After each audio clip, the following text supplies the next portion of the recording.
Good morning and praise the Lord. आप सभी को आज की सुबह की प्रार्थना में मैं आप सबका स्वागत करती हूँ खुदावंद यीशु मसीह के नाम में। और आप सबको ले चलना चाहूँगी आज के वचन में, जो कि लिया गया है नीति वचन की पुस्तक उसके 22वें बाब और उसकी 12वीं आयत से। Today's word has been taken from the book of Proverbs chapter 22 and verse 12, which talks about that the eyes of the Lord preserve knowledge, but he overthrows the words of the faithless. Hindi में आयत कहती है, यहोवा की आंखें ज्ञान की रक्षा करती हैं, पर वह विश्वासघाती की बातों को नष्ट कर देता है।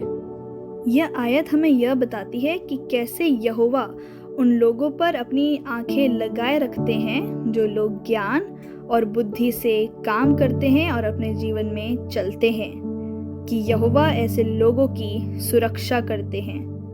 और उसी तरह जो लोग गलत रास्तों पर चलते हैं और विश्वासघात करते हैं, यहोवा उनकी योजनाओं को नष्ट कर देते हैं। Our Lord really despises those who walk unfaithfully or rely on their own understanding, and people who reject the word of God. And the Bible says that he overthrows the words of the faithless. But on the other hand, this verse is saying that God shows his protection on those who love to walk in truth and knowledge. पर ये ज्ञान और सच्चाई हमें कहाँ से मिलेगी?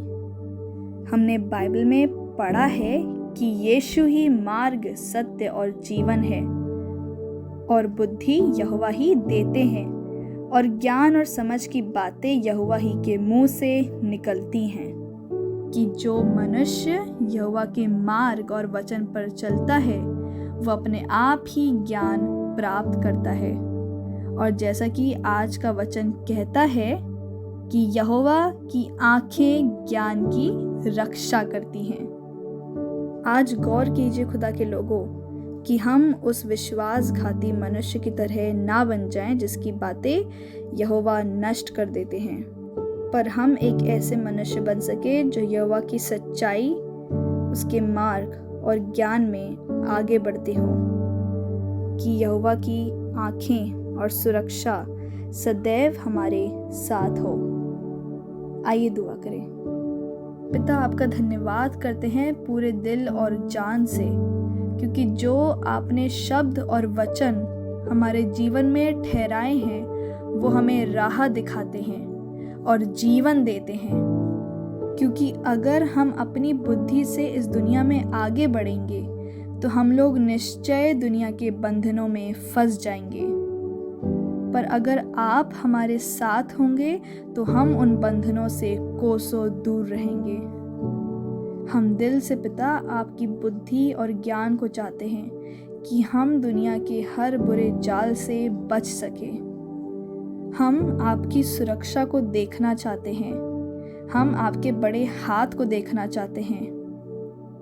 हम अपनी गलतियों की माफ़ी मांगते हैं और अपनी नज़रों को आपकी ओर लगाते हैं। आप हमारे साथ बने रहिए। और हमारी इस दुआ को हम खुदावंद यीशु मसीह के नाम से होकर मांगते हैं। सुनिए और कबूल कीजिए। आमीन।